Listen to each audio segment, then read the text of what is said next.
Welcome to the Artist Academy podcast, a place where we focus on the business side of art to help you attract more customers, increase profits, to ultimately live a life of creativity and financial freedom. I'm your host, Andrea Earhart, and this week's episode, I'm going to be talking about employee mentality versus boss mentality. This is a part 2 from last week's episode.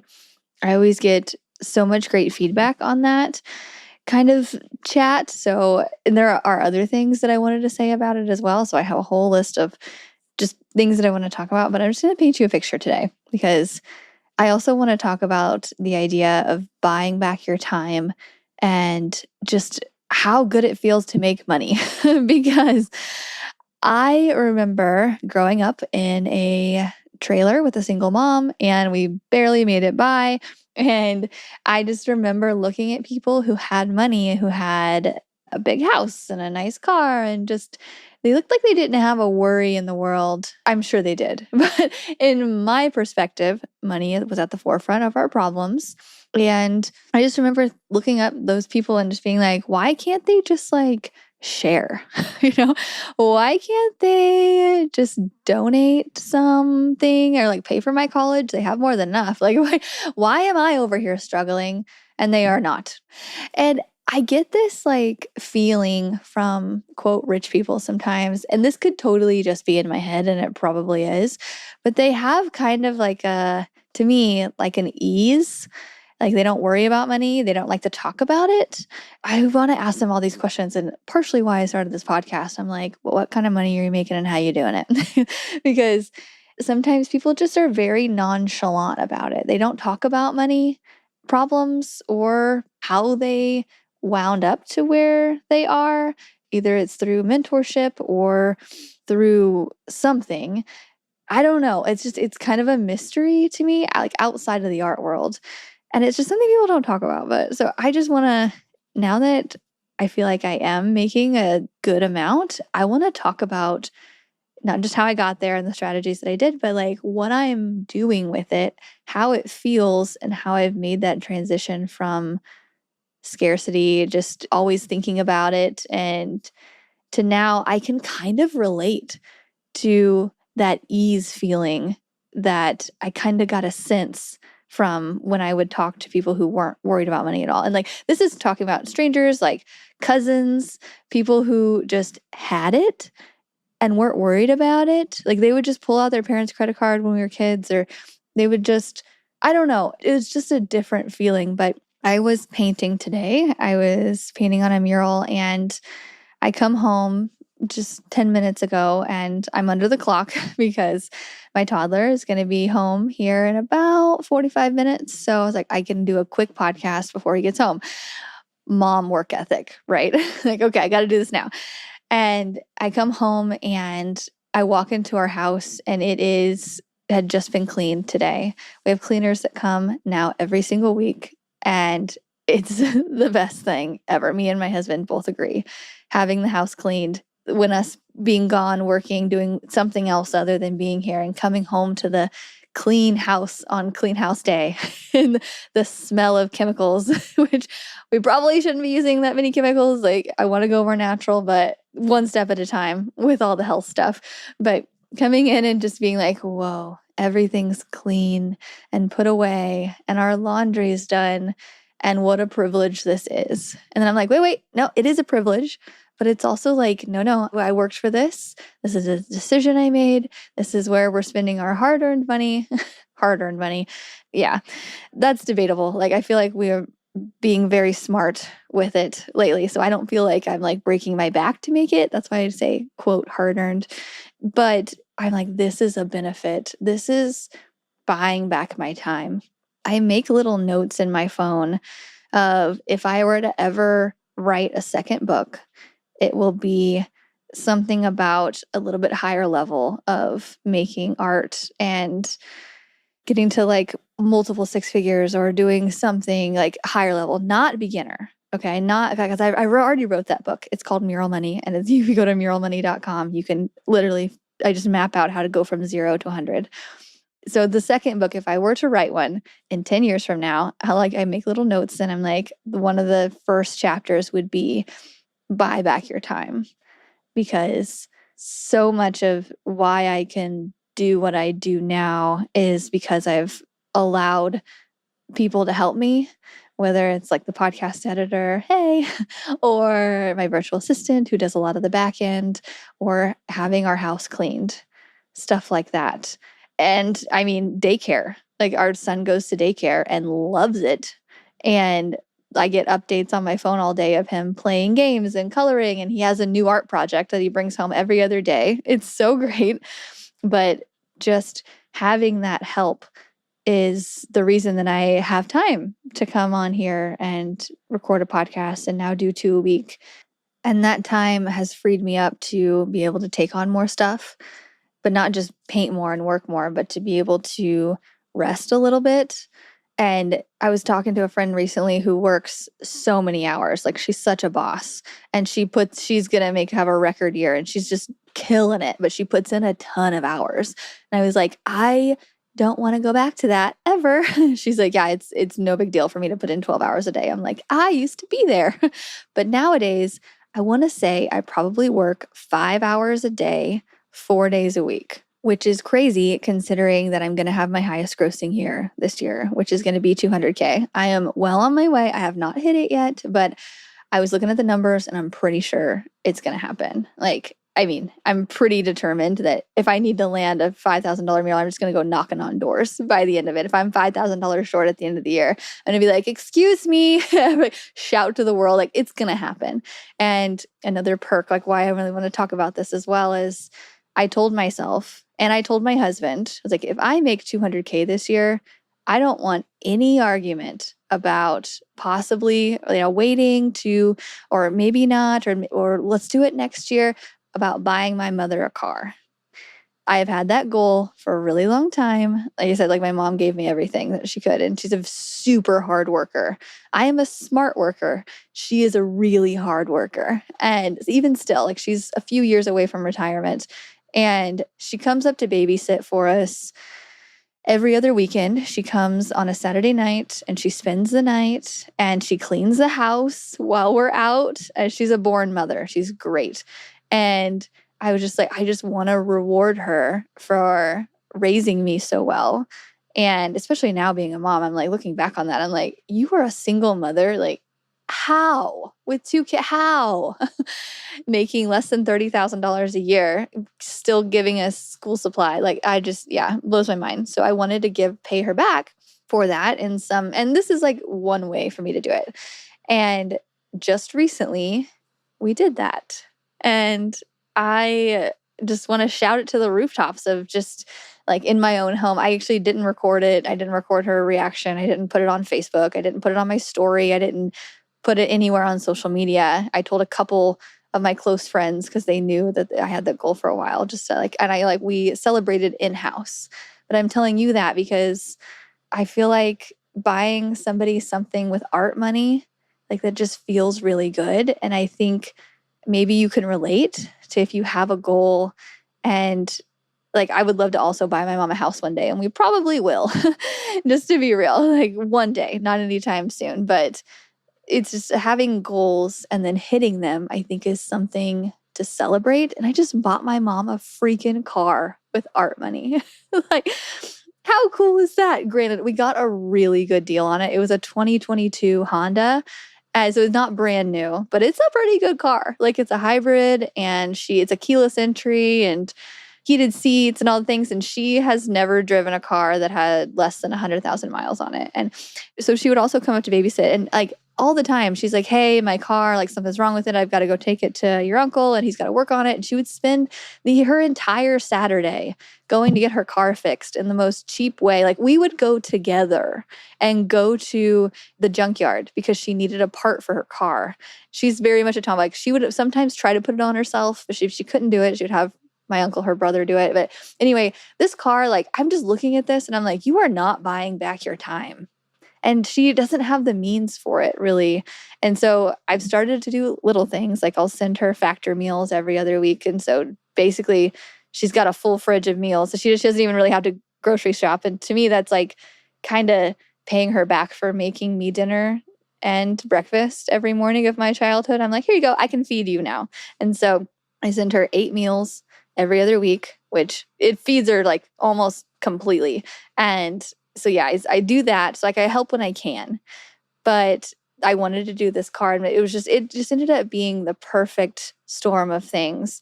She mentioned it. She's like, hey, her other brother has a car that she was kind of looking at. So I called him. I was like, hey, how much do you want for it? Like what? And he gave me a great deal. And so together we had her meet at our house, and they were like, here you go. Here's your car. And she was like, what? And she just started crying. And she's like, well, I can like, because she was just so, yeah, she needed a car. And so now she has a car that to probably last the rest of her life, really, which is crazy to think. But it's very motivating for me to have some kind of goal like this, and just to not just to like make money to have like material things, which I have too much of, right? Because everybody has an Amazon account, and I abuse it. I just bought my son a tub toy because we take baths together every night. And I was like, I think he needs this. Like, it's just the kid has, and I have too much, but it's just having that goal. And so this is kind of in the back of my head when I was like, okay, like it doesn't look like I'm going to hit my goal this year. I don't know, like I'm going to really have to like put it into overdrive.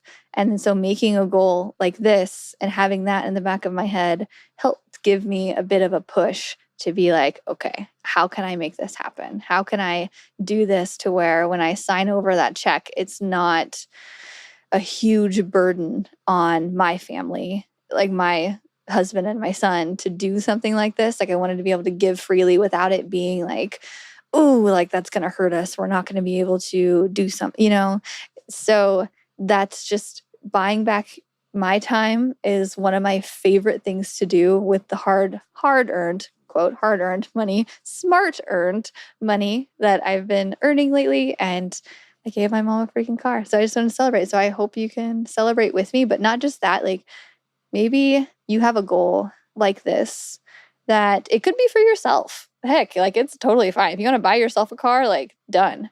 That was one of my first goals.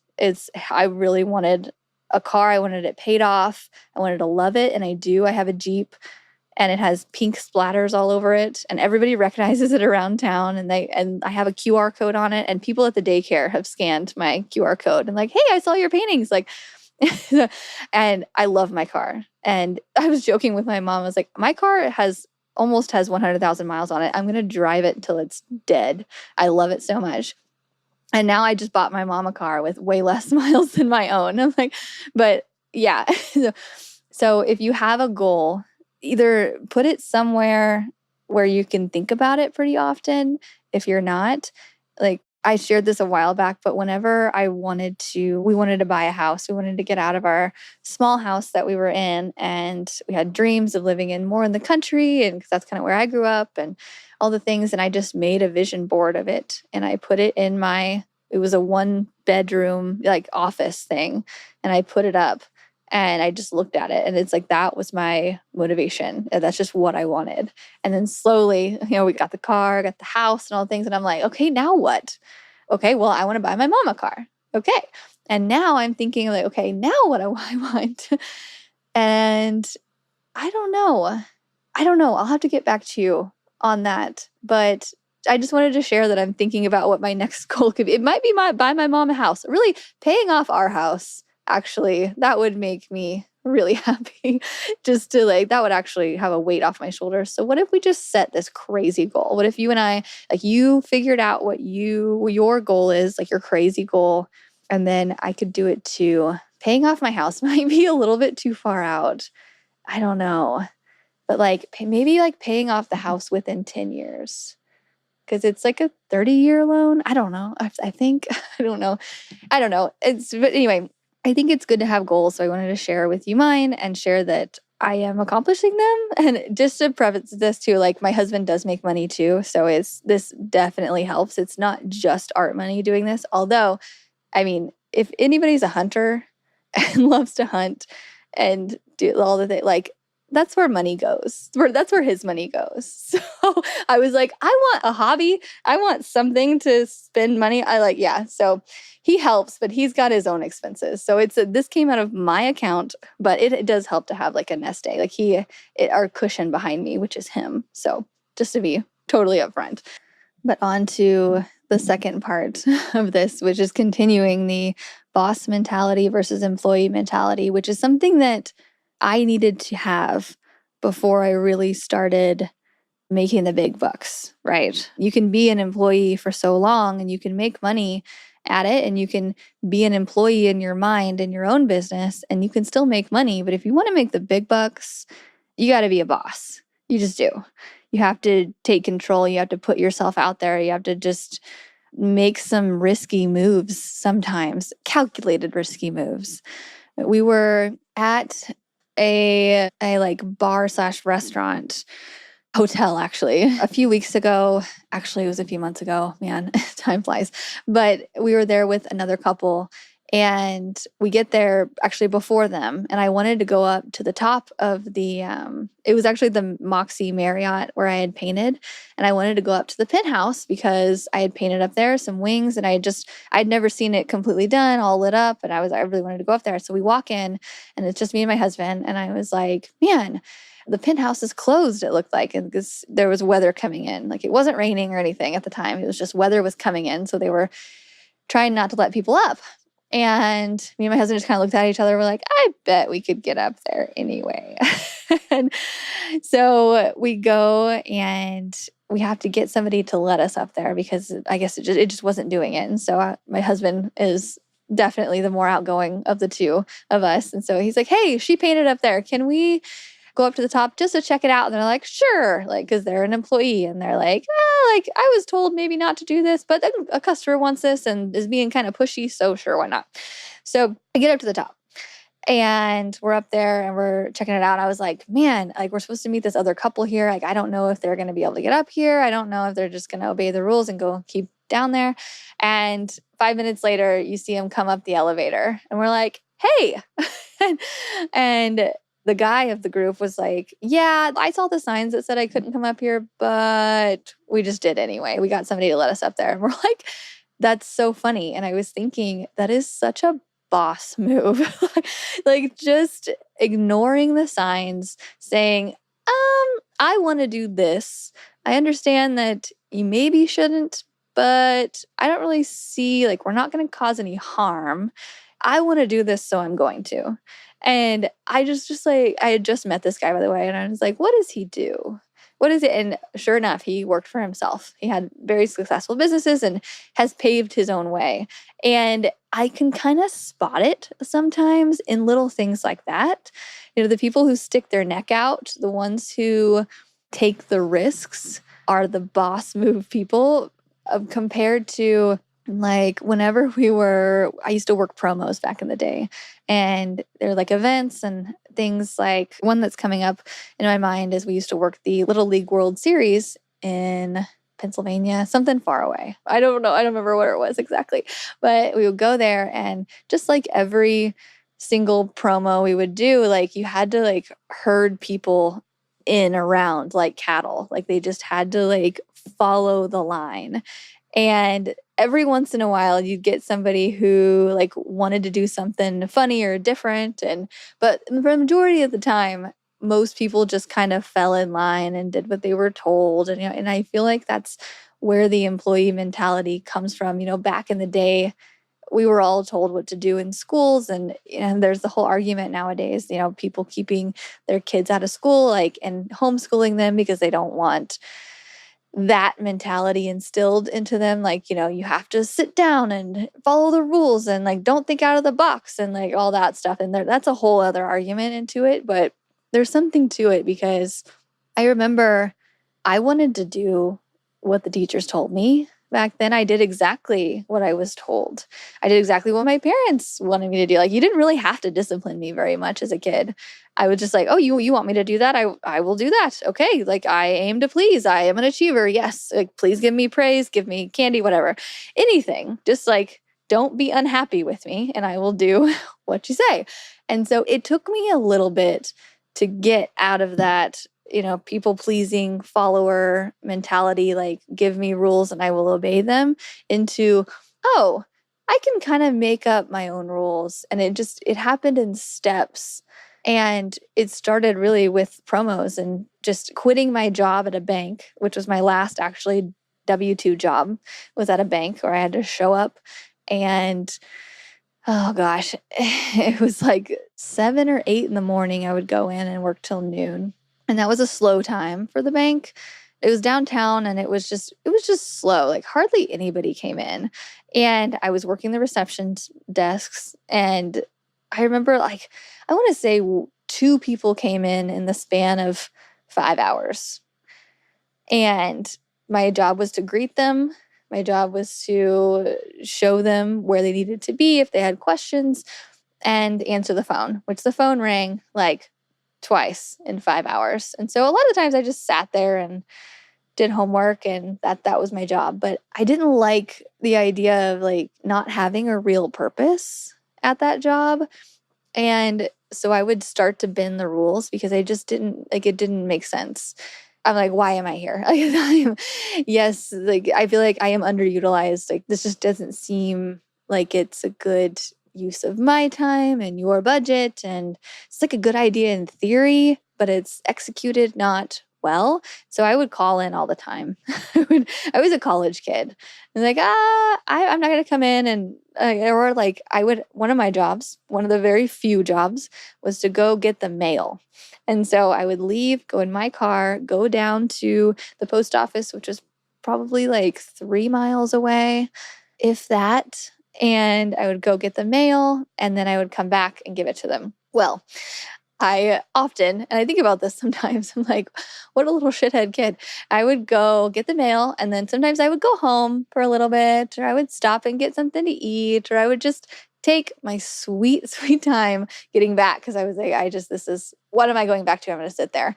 And they would make comments about it sometimes. And they got to the point where they would like time me, and then they would time other girls that worked there and like, hey, so-and-so did this in 20 minutes and you're gone for an hour. What are you doing? And I was like, well, I just do it. And I eventually got fired by that job because I just didn't take it seriously. But I felt like I just needed, it was so hard for me to just sit there and just without a purpose and just be told what to do. I was so done with it. I wanted to pursue my own path. And so I started with doing promos. And actually the final straw was I was doing promos, and in this, it's like you have to be a very much a go-getter. Like there's no agency booking me. I had to go find jobs and go to them, and oftentimes travel. And I called them like on the way to a promo, and I was like, hey, by the way, I'm not coming in. I'm headed to Arkansas. And they're like, so you're not coming into this job to go to another job? Yeah, you're fired. And I was like, wait, what? Why would you? I was so distraught. I was like, I didn't understand at all. Like naive. So yeah, where am I going with this? Something about how if you know that you are better being your own boss, I think it's better for you to take that path. I have friends who, I'm thinking of one specifically, but she's just an amazing person and a great worker. But she is meant to be an employee. She is meant to be told what to do and where to show up. And she lives to serve. And I'm like, we need people like that. Man, like that is not me. That is not me at all. Not even a little bit. I'm always like pushing the buttons and like just like stretching a little, like, well, what if I do this instead of that? What if and so in my own business, I love getting to do that and take risks. And when it doesn't work, it does fall back on me and it sucks. Like if I get lazy, like sometimes, my schedule isn't as crazy, which is kind of nice, but then I don't have the money coming in. And just like, I like being in control of everything that I do. And I like taking the risks. Well, I don't know. I think what it was I didn't have a cushion growing up. Like my mom and dad didn't support me at all after college. They were like, you're going to college, but good luck with that. And I was like, wait, what? What? You're not like putting a roof over my head in college? How dare you? I was so mad about it. And But I just was like, fine. So they was like, okay, well, you don't have any control over me. I'm going to do whatever I want because you're not paying anything. And I think it started there. It's like that disadvantage that I had, that time in my life was so much harder and so much more hectic. And like I had more responsibilities and stuff. But I think it started there of, well, the only place to fall back is nowhere. So I don't really have a lot to lose. I don't have anything. So I might as well just try this. And I'm used to living with nothing. So if I don't make a lot, and then I think that's how I got into art. I didn't have anything. I learned how to live off of Taco Bell cheesy bean and rice burritos, which are $1 and like the best thing ever. Like I still treat myself to the cheesy bean and rice burrito every couple months. It's still $1 or less. I lived on those in college. Oh my gosh. Okay. Next time you're in Taco Bell, yeah. But I didn't have anything. And so it made it easier to be like, okay, well, I'm going to go pitch myself for Windows, or I'm going to go do this. And like, well, if I'm making $100 today, that's good. Like I can survive on that. And when I coach artists that you have a real job and you've made your life to where you need a certain level of income in, it's hard for me to relate to it because I didn't go through that as much. Like, I guess nowadays, like I'm still taking risk and I'm still needing to bring in a certain amount, but the jump from being an employee to your own boss is so big and such a risk. And it's the biggest jump you're going to make. After that, after you have some form of established, it's so much easier. I just want to highlight not just the mental hurdle that has to happen, but like physically and what you need to do. It's just from being told what to do to telling yourself what to do, from getting celebrated whenever you did something good. Like my friend who works as an employee, like they will send her to they'll bring her to like on trips with them, like to go to conferences and like buy her dinners and like tell her she's doing a really good job and show her the numbers that she's bringing in, and we'll say, yay, like thank you, like you're the top earner, like all the things, and like she gets celebrated that way. But I don't do that to myself very often. I guess, I mean, I just bought my mom a car for going to make $200K this year. Like that's like me celebrating. And I guess it's not just a goal that we're setting, it's like how we're celebrating ourselves. Because, in school we got celebrated if you made all A's, or you'd go on the A only field trips. My school had that. And I remember one time I made a B and I couldn't go on the A only field trip, and I just felt like a ghost. I was like, I should be there. There's no reason I should have made a B+ in history, even though I was so bad at history. Like I was always an overachiever, obviously, but that also filtered into artist. And but having to turn that achievement, and instead of going to school and having to show up at a certain time or needing to make a certain grade, it's like in my own art business, I have to set my own achievement levels, whether that's income or how many hours I work per week, or how I'm celebrating, or just what rules I'm making for myself in my own art business. And like I've talked about this a little bit before of, I need to record now 2 podcasts a week. So that's a new rule that I've set for myself. I need to have Mondays to be my office days. Like I want to try to do at least $5,000 a week. That's the goal anyway. Sometimes it's the $3,500, sometimes it's whatever, but setting those quote rules for myself to hit and then celebrating when I'm achieving it. So I guess what I'm getting at is there something that you want to celebrate? Is there a goal that you want to make? Is there a rule that you want to start to make strict within your art business? Or is there something that you need to change within your own mind if you're being super honest with yourself about how you can be more of a boss? Because it's so normal to have that employee mindset still lingering around from school and your previous job or your current job or something.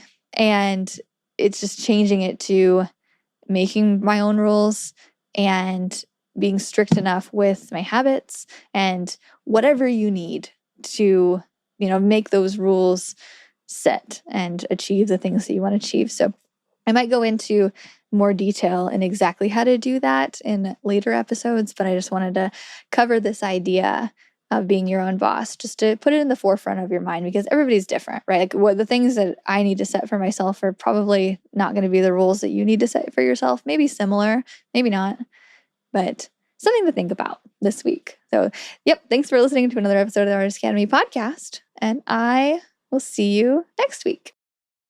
Thanks for listening to another episode of the Artist Academy podcast. If you like this art and business talk in audio form, then I want to invite you to get my book. It's called Mural Money: How to Grow Your Art Business from Zero to Six Figures. So starting from the very bottom, like you don't even have a website yet. You have nothing. You're not sure where to go, and you want to make money with a paintbrush. You want to have your creativity pay the bills. I have taken so much of the advice that I've gotten from artists from this podcast. I've been doing one episode for over 5 years now. So many interviews, so many good bits of advice. So I've taken the best of that advice and put it in my book, along with so many stories and lessons learned that I've had in my own mural career of just how I would go back and save a whole lot of time if I just knew these steps. It's a 15-hour audiobook, and so if you like this podcast, if you're listening to interview after interview, I know that you're going to like the book. So go to muralmoney.com. It's for anybody who wants to grow their art business with a paintbrush. muralmoney.com, and I will see you next week for another episode of the Artist Academy podcast.